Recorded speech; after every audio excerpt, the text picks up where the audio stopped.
Ito ang produkto ng mga magsasaka. Napakaganda saging. Inalagaan nila sa bukid, dininisan, para ganito ang ganda ng bunga. Kaya ang ganda oh. Pinagpawisan nila, nagbibilad sa init, ulan at init ang pinagtatsagaan nila para lang makaani ng maganda. Tapos pag maano na, dali nila sa bayan. Pero sino lang ang yayaman nito? Yung mga mayaman lang. Yayaman sila ng husto. Pero ang mga mahihirap, mga guys, kapiranggot lang ang pira na ilang matanggap. Kasi baratin lang. Pero tingnan mo, ang ganda ng saging.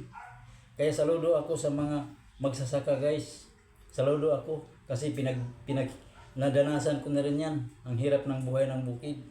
Pagbibilad kasi at saka araw, magtsatsaga ka lang, maglinis sa mga tanim mo. At kaya nga yung ano nila, yung produkto nila, napakaganda oh. Kaya kung wala yung mga mahirap guys, ang mga mayaman hindi makakain ng ganitong klaseng prutas. Kaya saludo ako sa mga magsasaka.